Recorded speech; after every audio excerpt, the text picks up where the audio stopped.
starting. And we have Say an go. collection. We are go. We are live. Great. Hello, and welcome to the Tech Show Live this morning with myself, Chris Adams. Hello, my name's Sam. I thought you'd get that better. You missed your cue. That's it. Drink the coffee. Let's catch up. All right. So it's news time. We've got some tech news stories to run through with you this morning. We've got some big tech stuff where we'll be talking about Facebook, we'll be talking about Microsoft and Apple. But really this week we want to spend a little bit more time talking about startups because there's some cool news going on in the startup community this week. And also a little bit about space, because for some reason, despite this being a tech show, we love to talk about space, and space gets covered every week pretty much, so plenty of stuff to talk about. But let's talk about big tech first. So news from Facebook, from Microsoft and Apple. First up, we've got a new Facebook wearable. Sam, have you seen any of this stuff? Was it the watch that they're trying to bring out, or is there something different? Well, I don't think it's quite a watch, but there's a new blog post on the Facebook tech website, which is tech.fb.com, which talks about it talks about a couple of things. It talks about all-day wearable glasses, but it also talks about air gestures. So their solution, they are looking for a low-friction interface for the wearable glasses they're intending to introduce, which is actually a wristband. So it's not a watch, but it's a wristband that allows for interaction with those glasses, which kind of puts you on track to sort of a Minority Report way of working. It's essentially air gestures, if you will, that allow you to manipulate and control surfaces. So you can squeeze, you can pull and move your fingers. It's pretty cool. The videos are quite exciting, and it feels like a little bit more like a research project at the moment, I think, because it does feel a little bit marketing video rather than exactly a product demo. But it certainly seems like a bit of a nice direction. I'm just watching the video now. I've got it streaming and stuff, but yeah, it looks quite cool. I guess they learned a lot from Oculus, because they bought Oculus, didn't they?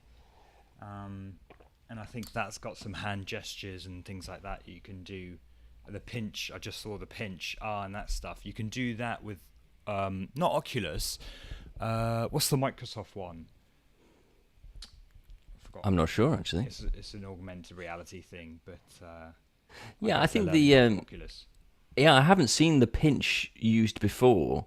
But it seems like a logical way to go, really, having some sort of a wristband, an all-day wearable, and then augmenting that with some glasses that you'd be wearing, which is really, I guess that was probably the thing that was missing with Google Glass, was that you needed a way to interact with it properly in a more fluid way.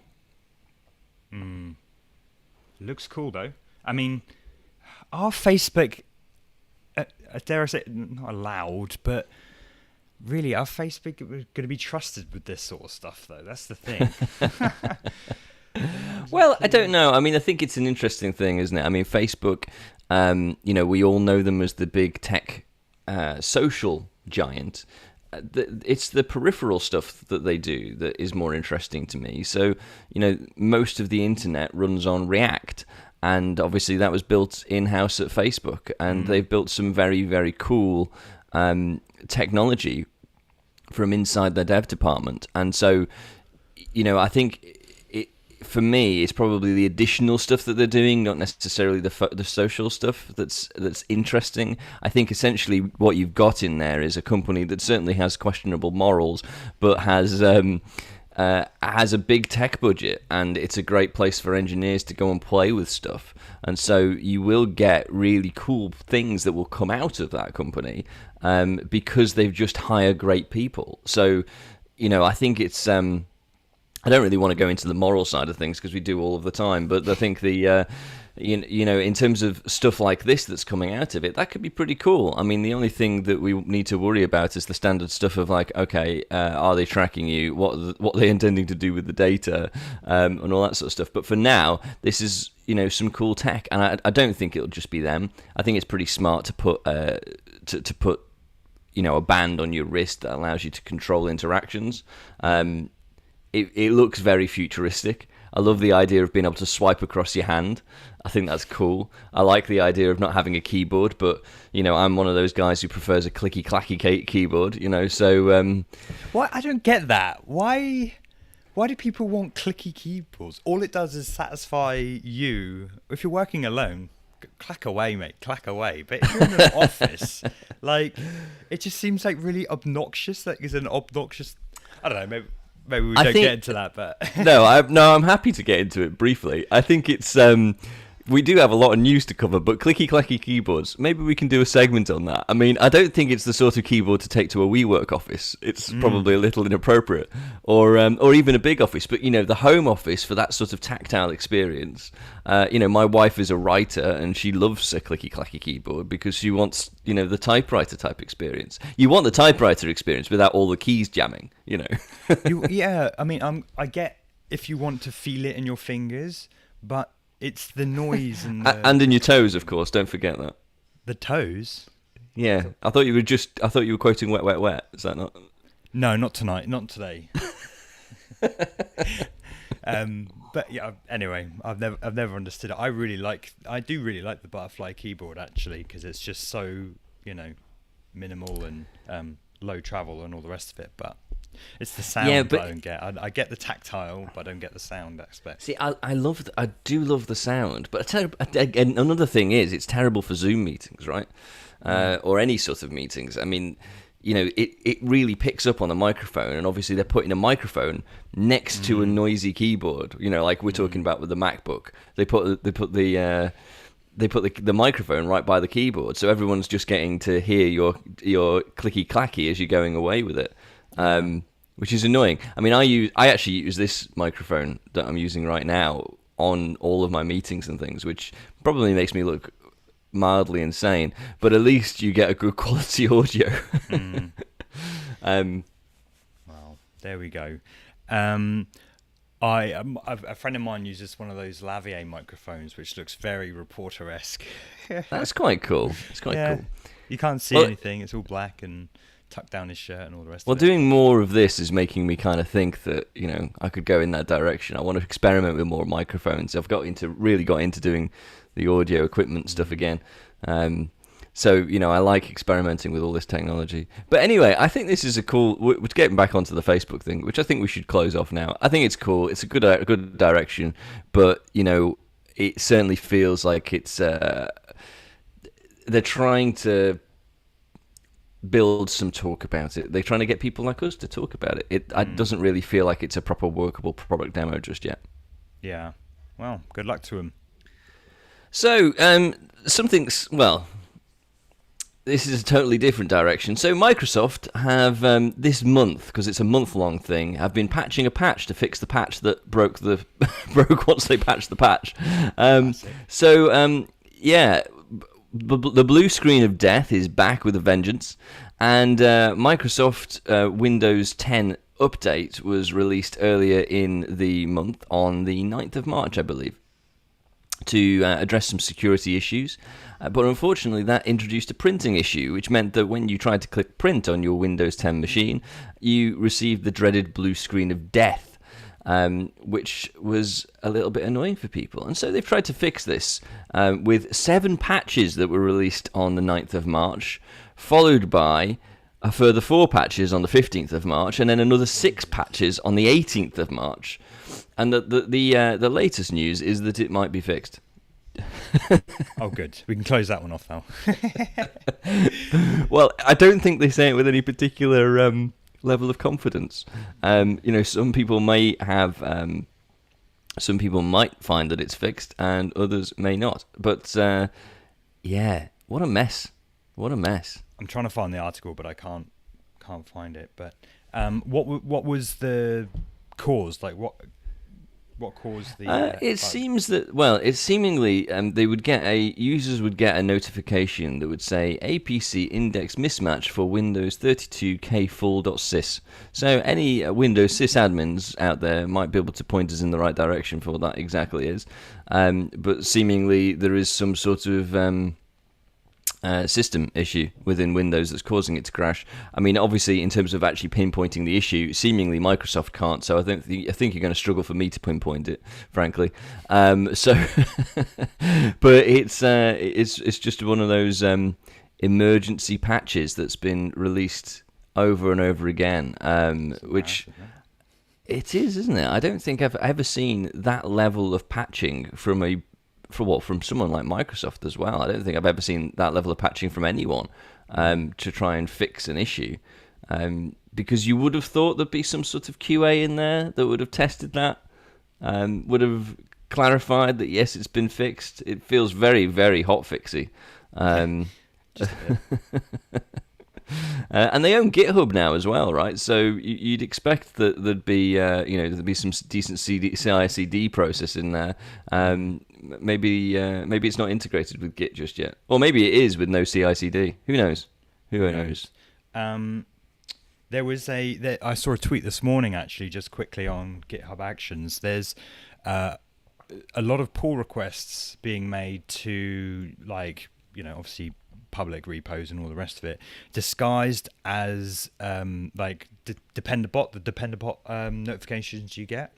And what they're actually doing, they're using GitHub Actions to publish environment variables to, obviously, wherever the hacker or whatever wants them to be published. So yeah, I saw that this morning. That's interesting. Yeah. And also, just on Microsoft's bidding of things, they're thinking about buying Discord. I'm not a huge Discord user at all. In fact, I started one up, but I'm not too familiar with the kind of lingo. But apparently Microsoft's going to buy Discord for, actually, I did just see it, billions, 10 billion or something. Wow, that's incredible. Yeah, that's how big Discord is right now. So I guess it's like a Slack kind of, you own your own instance of a Slack thing, and people can join, and it's a community-based thing, but you can also jump into kind of rooms which are like Clubhouse, where it's just an audio experience sort of thing, but it's all kind of, we can have a That Tech Show Discord, and people would come and chat and, Well, yeah, I mean, actually, it is very popular with podcasters, to have something like Discord set up. So, as podcasters, we maybe could set one up. Yeah. Maybe we should do that. One thing at a time. Yeah, we've got everything, haven't we? We've got all of the channels, a real distributed following. I think we've created across these different channels. Maybe we could do one on Discord as well at some point, if we have time, because that's what it comes down to, is time. So yeah, that's interesting. So what's the consequence of those GitHub Actions then? If they're printing environment variables, is that essentially allowing you to take control over certain things within an application? Well, the classic of pushing environment variables up to a Git repo is forbidden. They'll immediately notify you. I was recently told that. Does it notify you these days? Yeah. It would say, if it's in a public repo, it would say within seconds that you push some environment variables up or some API key or whatever.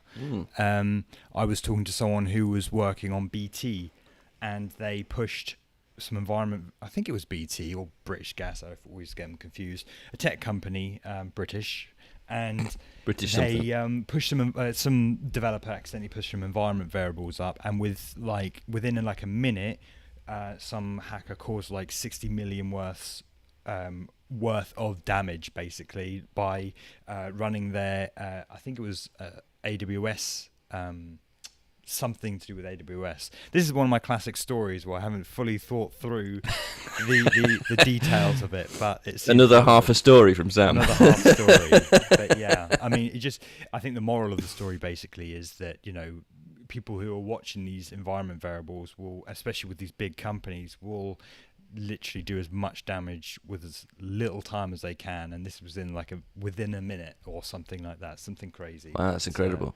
Maybe we can pull that one up and bring that up for next week. I don't know whether it was public, to be fair.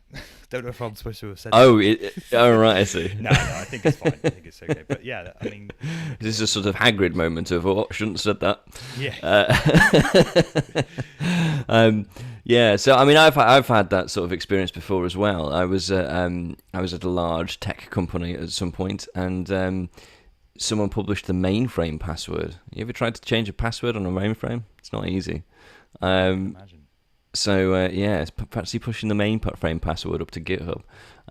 Yeah, it's a big no, big frowned upon thing. Don't I mean, environment variables are a complete pain in the arse, to be honest, when you're trying to set them up in a new project or a new language. But really, take your time to do that before you push stuff up to GitHub if you're new to it, because GitHub is forever. Really, that's the big problem.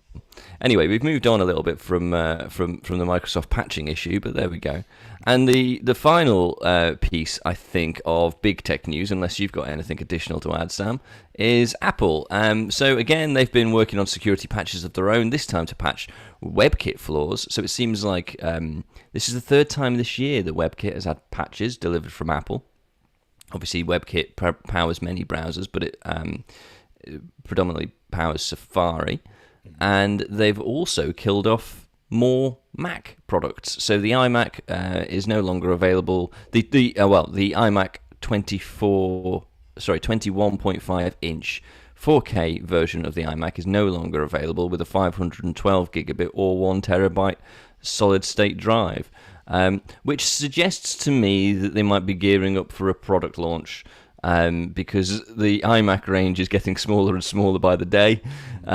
This is the third week or something that I think that they've killed something off, because obviously we've lost the iMac Pro now. That's only while stocks last. We've got terabyte hard drives that are shrinking. So yeah, it looks to me like they're gearing up for a product launch. Exciting stuff. Yeah, there was supposed to be a product launch. Well, they thought it was going to be last week. But then it got to kind of the week, notification window which they normally give, and we'd pass that, and then it's kind of we were suspecting the 23rd of March, weren't we? I think a couple of weeks back. That was where we were at. Yeah, but there we go. So yeah, they're getting there with closing some of those culling. Yes, the culling of the Apple products, building up to that launch.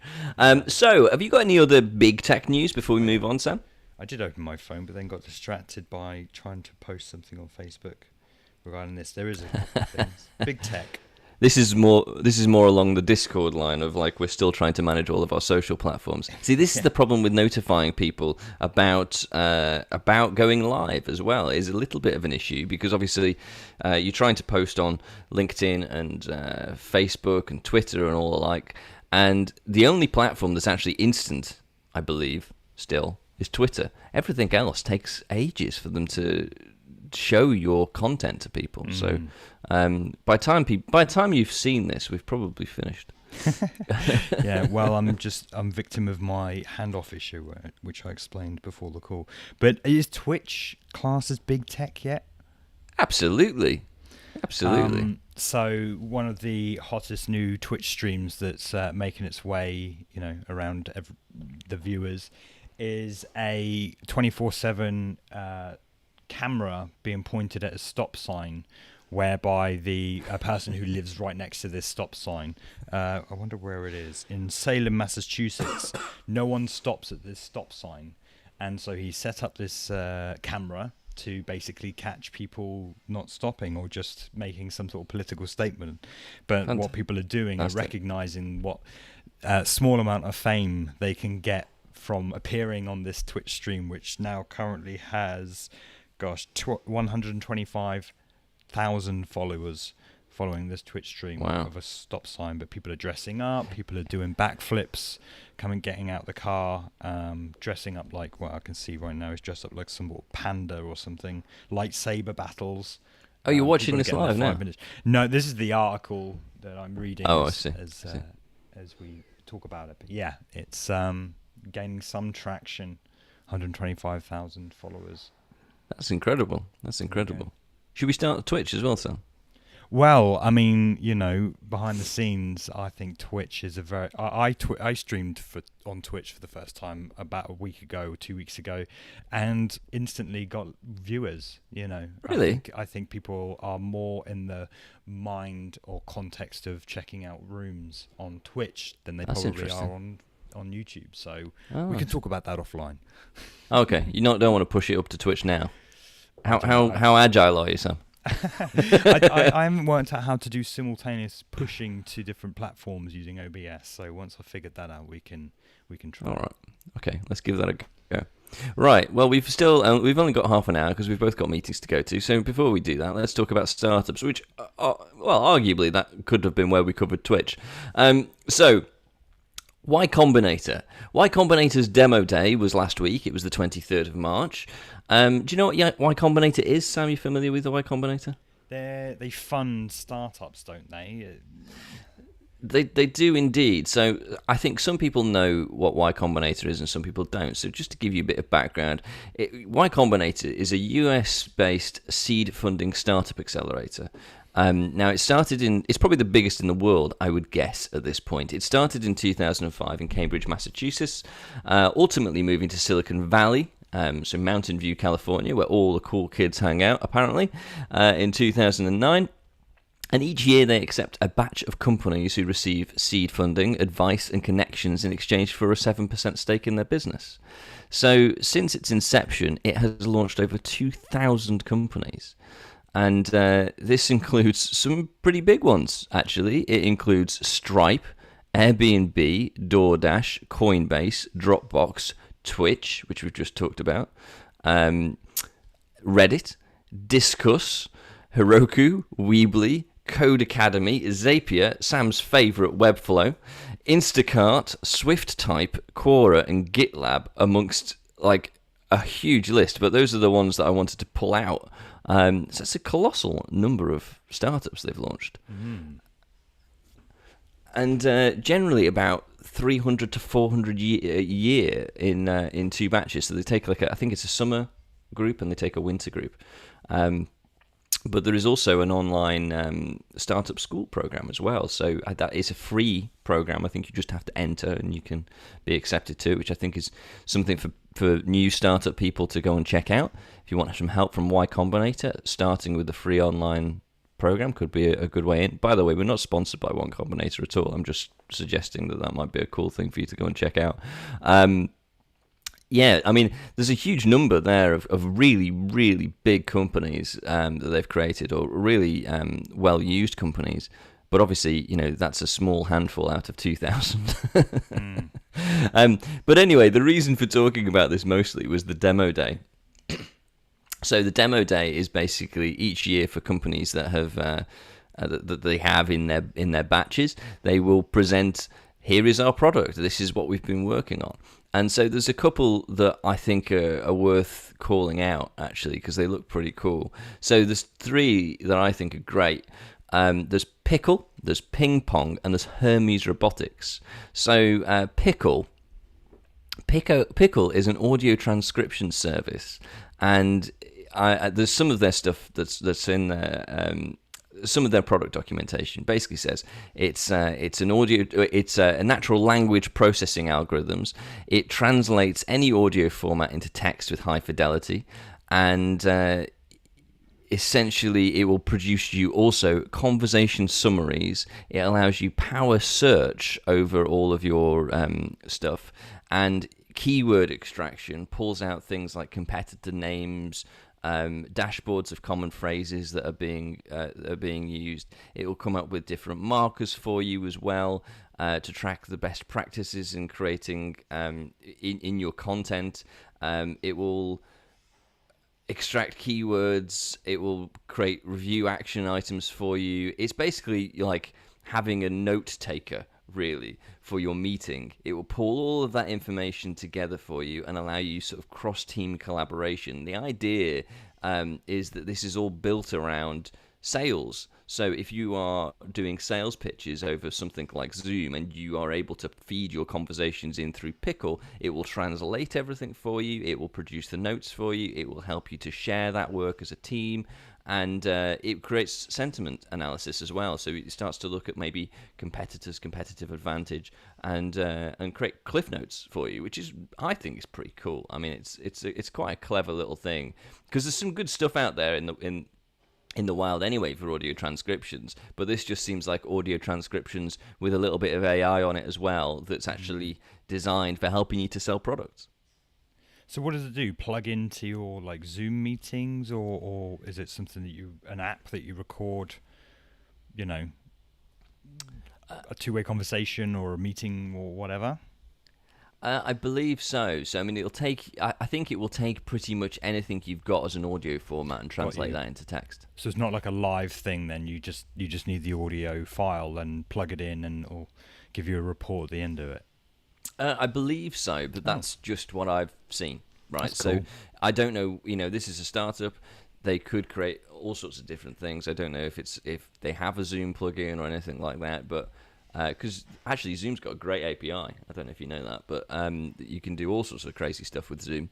Yeah, I think it's a really cool. It sounds like a really cool idea, really, because I think all the audio transcription stuff, for one, it does feel like magic. So I've used it on a couple of occasions when we've been doing this podcast. Audio transcriptions, not actually Pickle. I'll use them next time to go and feed in conversations that we've had, and then it will produce. A summary of the stuff that it produces a full text transcription of all of the conversations we've had, including our accents. It works it out pretty well. Being able to summarize that, that's incredible, really. It's going to really help, especially to start trying to, as we start to try and look at the amount of content that we amass just by interviewing people, it'd be great to start picking up, what are the common themes that we have in our conversations other than what we feel, So I think we can give that a go. It looks pretty cool. Yeah. Next up is ping pong. So ping pong's interesting.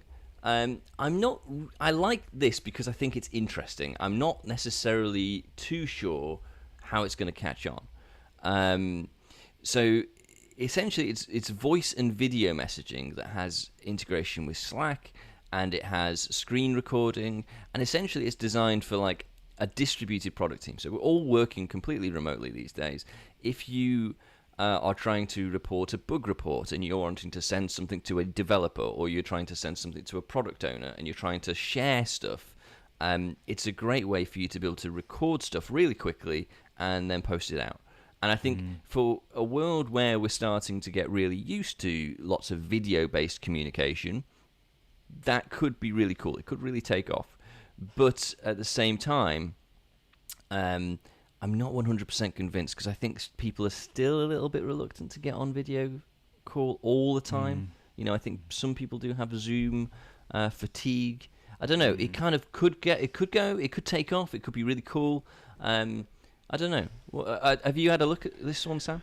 I haven't seen it, but I mean, for me, it answers a big problem around sort of documentation and onboarding people. More often than not, I kind of spam my own forehead when, I ask for something to be done. If I'm getting a freelancer to do this, that, or the other, often I think I should have sent them a video kind of instruction on how to do it, and for that I use Loom, which is quite cool. It records you. You don't have to have your kind of face on the screen, but it records your screen. It records you. It puts you in a little kind of circle down the bottom of the screen, and I will just send instructional videos to kind of how I want something done, or this is how you do this is how you do that. And then I've put these kind of videos all over my company's documentation, so that if you're, for instance, onboarding someone through Gmail, how you go about setting that up, and setting how to set up email signatures and all that kind of stuff. It's a very effective way of telling someone how to do something, or giving someone advice, or all the rest of it. So I can definitely see it being useful there. And the fact that it integrates with Slack, it sounds to me they're encouraging the kind of instantaneous messaging aspect of that. Oh, here's how you do this thing. Can you do this for me? Boom, send it over. Sends through Slack and it's done. Whereas with Loom, it records to their cloud kind of servers, and then I have to send a link to whoever needs it, or if I embed it in our documentation or something like that, it feels slightly more cumbersome, and way more intentional. Whereas obviously with Slack, people just kind of fire off things more in a more casual way. It's not like it's almost like you use Slack for like chat, little quick things, and then if it's like, okay, we need to outline a whole proposal or whatever, it goes through email. I think the Slack context is instant, quick, get it done, and be effective. And I think this plays into that quite nicely. I think it's quite good as well because it makes it asynchronous, and I think the one of the problems I have with when you're working in a completely remote manner, is that you have to essentially bring everybody together into a meeting to have those discussions, and that can take time away from developers, and it loses your focus time and all that sort of stuff. And I think if you're able to do that asynchronously, it's just another way of us making things a little bit more productive. It also enables you to have a global reach as well if you're working around the globe, where time zones are out of sync. So I think it's really cool. It could really take off. It really could. I can certainly see a lot of potential in it. Yeah, sounds good. Anyway, Hermes Robotics is the next one. So Hermes Robotics is entirely different to the Hermes parcel delivery service in the United Kingdom, and that would be a good thing in terms of speed and accuracy of delivery. But it's probably more closely related to Hermes, the Greek god, in terms of speed, I guess, of delivery and reliability, I presume. So essentially what Hermes Robotics is it is super cool and kind of feels very much like an 80s version of the future, really, the futuristic future. Basically where we are now in 2021, but as envisaged by like Back to the Future, where we would all have flying cars and various things. Hermes Robotics is essentially taking autonomous cars, autonomous vehicles, and using them for things like street cleaning vehicles. So essentially, street cleaning vehicles are, and trucks, they drive very, very slowly. And, they follow specific lines on the road, things like double yellows and stuff like that. And, well, as it describes in their product documentation, they're probably really boring to drive. So it seems like a perfect opportunity for automation, offering retrofit services to, street cleaning vehicles, which are moving so slow that it's quite safe, really, for autonomous vehicles. It seems like a great entry point. Like, I don't know why someone hasn't thought of that before. Like, why don't we just pick the street cleaners that are moving so slowly anyway, that the impact of them hitting someone is going to be much less. The impact of them crashing into something is going to be much less. They literally follow a line on the floor like a Scalextrics. So, it's so easy in a way. It seems like just the perfect thing for you to go, that should be autonomous and should follow its own direction. And it is super cool, and it does feel like you can imagine those films in the 80s where something with the skewed timeline that Marty McFly went into, or some sort of futuristic thing with Snake Plissken or something like that. You imagine you're going to have these big lumbering robots that are just cleaning the streets on their own. I think it's cool. I think it's really cool. Just for a delivery company who are focused on slow autonomy, it doesn't exactly scream, positivity through their brand image, right? Hey, we're known for being slow. We're going to tackle the slow things in life, including our. I think they are separate companies, but I mean, I think it's interesting that Hermes in the UK probably are known for being a little slow, so it is ironic that a US-based company have gone, we know what, this company's slow. Why don't we call ourselves after them? Cool. Although it is probably more the Greek god, who was known for messaging, delivering the messenger of the gods, Hermes. So I don't really understand why that's actually related. It makes sense for a delivery company, but maybe not so much for an automated street cleaner. I don't know. Who knows? Maybe it is just a little dig at Hermes being super slow. Wasn't it Vishnu? Was it Vishnu? There's certainly one of the Indian gods is known for the maintainer. That would have been a better name. Maybe it's probably not Vishnu. I'm going to look it up. We'll edit that into the podcast later with the correct one. Anyway, there's another couple of startups before we move on to space. So this is outside of Y Combinator now. There's a company called Picasso. So not Picasso like the artist, but Picasso. I don't know if you've seen this one, but this is a startup that in under a year has received $75 million and has grown to a $1 billion value in under a year. In fact, actually, it started in October 2020. So what's that? That is 6 months? It's managed to grow to $1 billion in value, which makes me feel a little bitter, actually, I think. That was initially how I felt when I read it.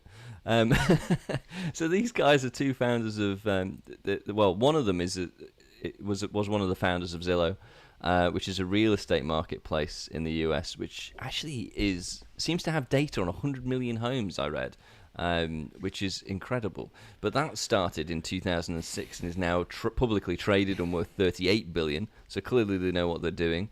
But what Picasso is doing is it's democratizing the second home so that it's not just available to the 1%. That's what they say, which essentially is the reinvention of the timeshare.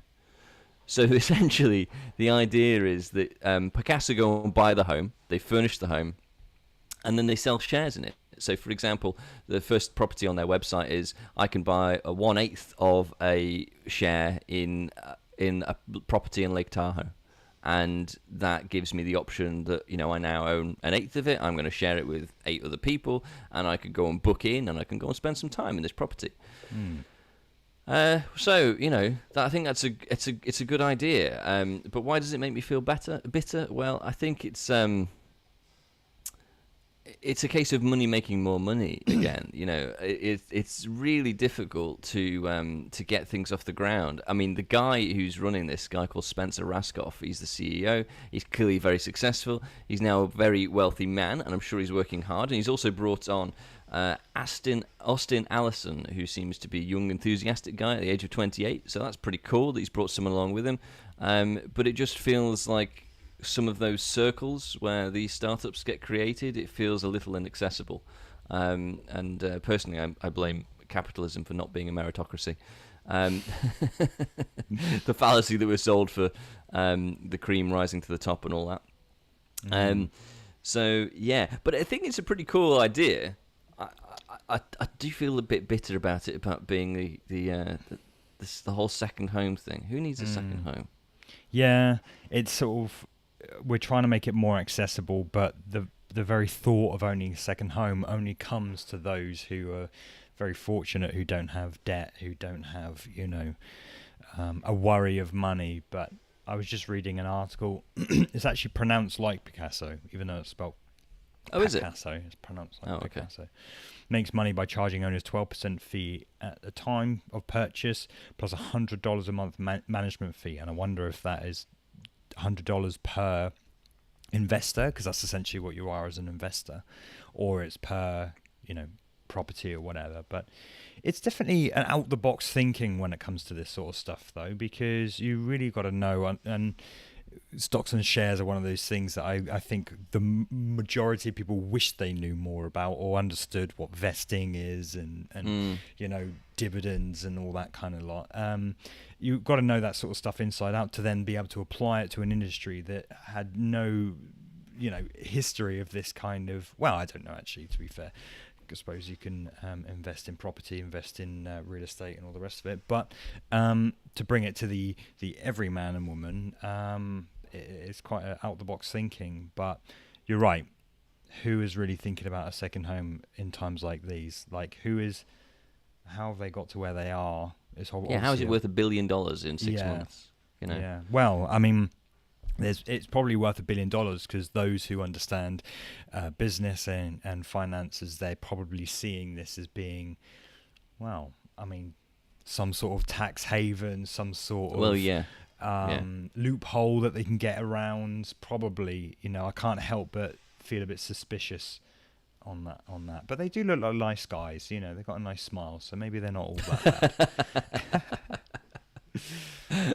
I'm just showing a picture of them on the stream. Yeah, I think it's just a little. It makes me feel a bit awkward. I think that's the thing, and I haven't really been able to put my finger on it. I think it is the wealth thing, because it is making it more available, but it does feel a little bit seedy. I think it's kind of in the same way as like.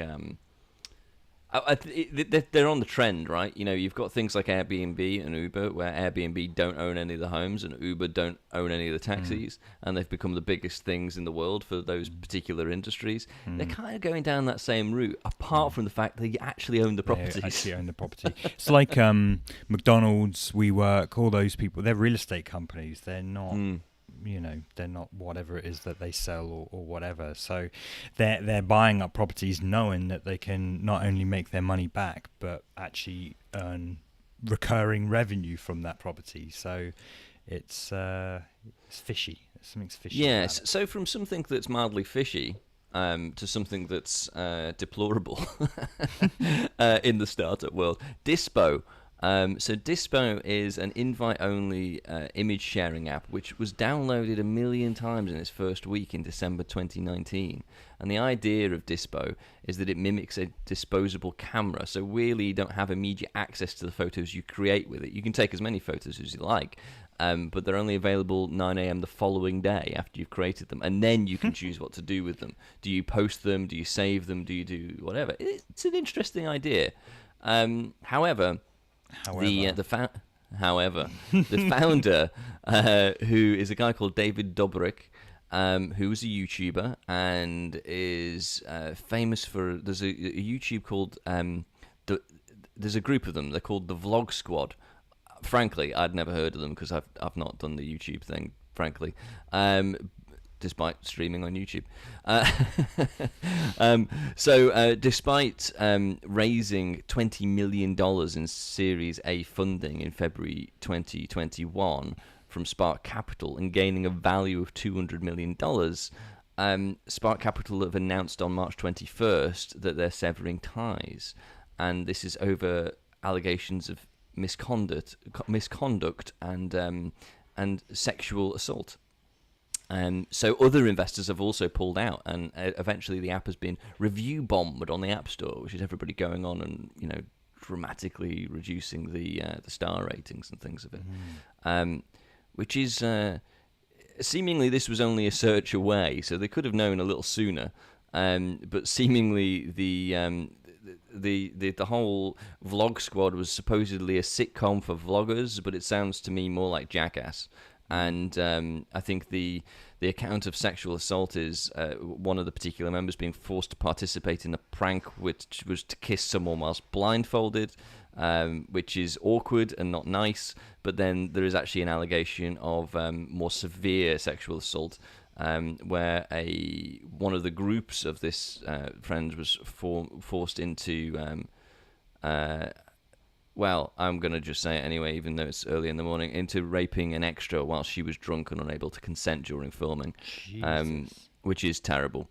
So, he has become extraordinarily toxic. These are allegations, though, right? They are allegations. They are allegations, but it's enough for all of the investment to pull out, for them to be for him to become very toxic as a person. Although it does seem to be that it was his group, it doesn't seem to be him, but it's the fact that he's connected to the group, that he's essentially the leader of the group. And these allegations are pretty damn strong allegations. But yeah, I can understand why it would make it a toxic organization. I think it's a shame for the other people who are involved in the organization, because clearly they've got some clever people that are working for them. But seemingly David Dobrik is going to be resigning from the board and stepping down as CEO. So I think it'll be interesting to see whether that survives or not. It seems like, I don't know. I mean, I kind of like the idea of the image sharing app that's a bit sort of disposable, but I don't know. It doesn't feel like it's something I would be using anyway, but... I think it's just interesting that you've got, giving this power over to a YouTuber, really. Who, for all intents and purposes, it's it's a debatable industry. You've probably got some very, very smart, very business astute people on YouTube doing some great things, but you've also got, a lot of privilege and people fall back on something like Facebook. I was watching videos yesterday about some people being very entitled on Twitch specifically, actually, but it does draw. I don't know. I don't know how to say it without being cruel, but I guess it may, as with lots of other industries and lots of other things, it does draw a certain amount of laziness because you are. There's a low bar to entry. I think you don't have to go to uni. You don't have to do well in school. It doesn't mean there's not some very smart people on there. So, well, they all seem to be driving around in Lamborghinis and Ferraris. It just feels very much like Jackass all over again. For those of us who grew up with Jackass 20 years ago.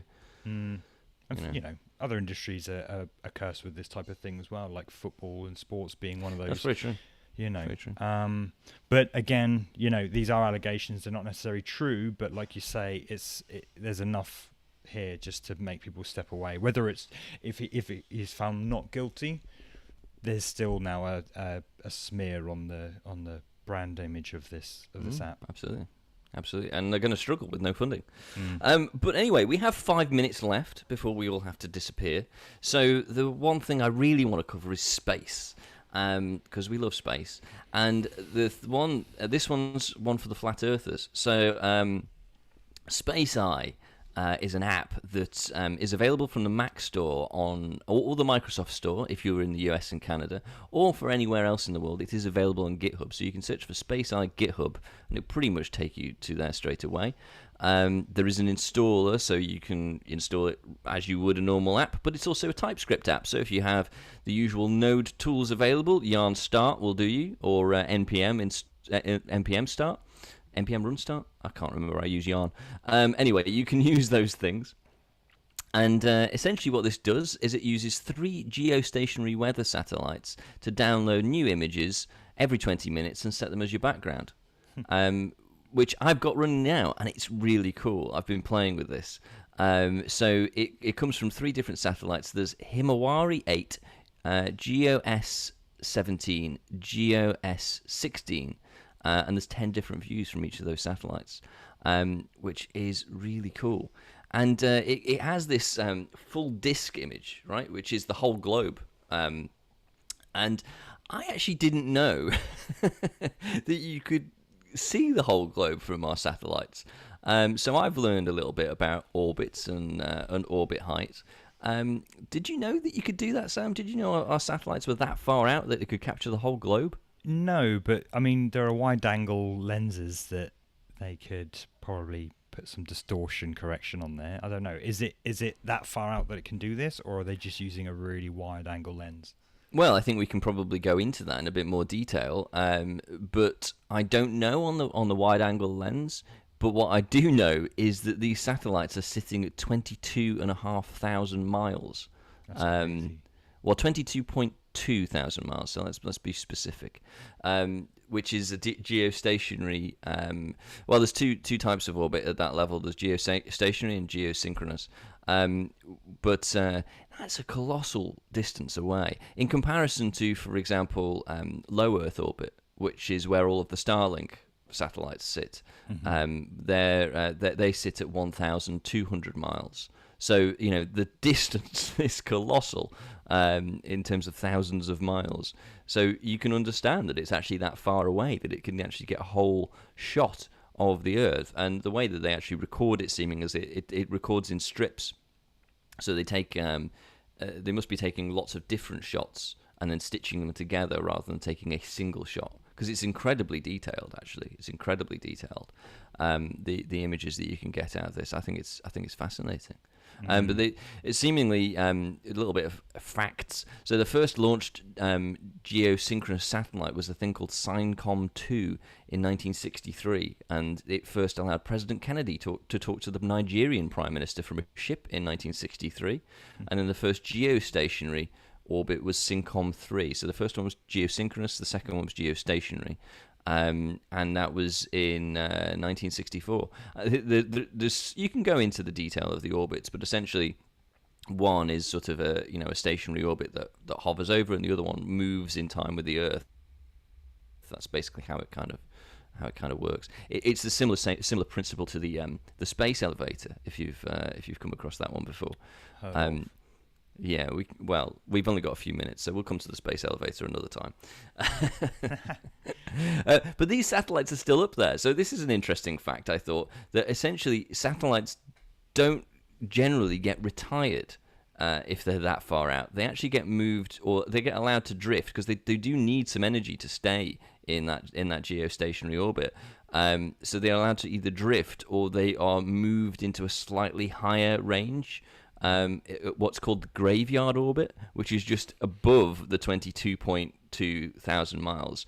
So it's just allowed to drift off a little bit, but it's still within the Earth's orbit. So, there's a hell of a lot of satellites that are still up there. So they're talking about, how do they bring them down, for example? How do they bring them down if they're in that low Earth orbit, and they burn up in the atmosphere? But think about the ones that are that far away. It takes an awful lot of energy to bring them back down to Earth, and so they just let them drift away a little bit. So we've got satellites that have been up there since 1963 that are still whizzing around the Earth. Well, I mean, when spaceships go up and whatever, they discard their kind of outer shells in various different stages of the flight. So I think space junk is an issue, and I think that there's probably opportunity there to solve the space junk issue. Yeah, well, what goes up doesn't necessarily come down. So next time someone mentions that to you, you can pull out the old Syncom 3. There you go. Which hasn't come down in a very long time. So, final piece of news, as we're now on 9:30, is that astronomers have been able to measure wind speed on the surface of Jupiter. Did you see this one, Sam? I've not. No. Oh, right. So, I mean, this came up in my regular news. So, 895 miles an hour they've been able to track winds on Jupiter, which is astonishing. Because I think we get up to you can have 100-mile-an-hour winds on Earth. Occasionally we get hurricanes and things that go way beyond that, but not as much as that. And so they've been able to do this using the am I going to be able to pronounce this? The Atacama Large Millimeter Submillimeter Array, which is an it is a selection, I'm going to use different words here, of 66 radio telescopes that are in a desert in northern Chile. And what they do is they observe electromagnetic radiation. And you can tell we're coming to the end. I can't get my words out.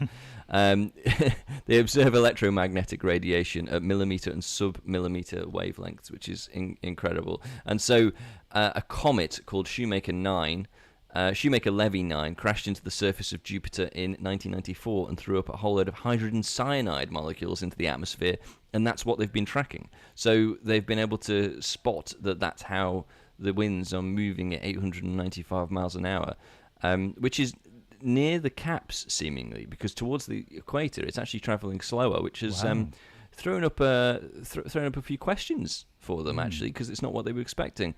But 373 miles an hour at the equator it's been captured at. However, final bit of news, because we're over by 2 minutes. This is not the fastest in the solar system. It appears that Neptune has clocked in the highest speeds, and that was at 25% faster. Which is incredible. So again, that might be another blow to flat earthers, as the wind seems to be travelling in one direction, doesn't flow back when it hits the edge. And obviously now we can see a full disk from the satellites. So yeah, sorry about that, guys. They're not going to buy it. They're not. No, I know. It's just CGI. I actually ended up watching. I don't know how I ended up watching it. I think it's TikTok. I ended up watching a little clip on of 3 flat earthers on This Morning show. And it's incredible. Very angry, I'm sure. Yeah, well, they think the research is out there. You just have to look for it. And apparently, Antarctica it runs all the way around the edge of the disk, supposedly.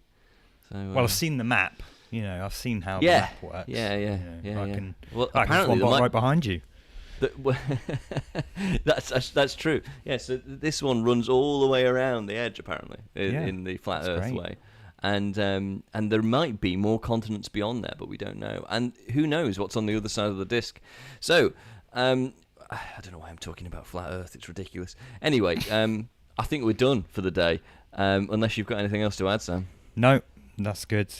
All right. Well, thank you guys for tuning in. If you did, or if you're watching this after the fact, we have a nice new show coming out on Tuesday. Who's in this one, Sam? It's Benjamin Burns, Mr. Ben Burns. Mr. Ben Burns. So Mr. Ben Burns will be joining us on Tuesday. So enjoy that. Look forward to that one. And thank you for joining today, if you did, of course. And there'll be a shorter version of this will be in the podcast. Bye-bye.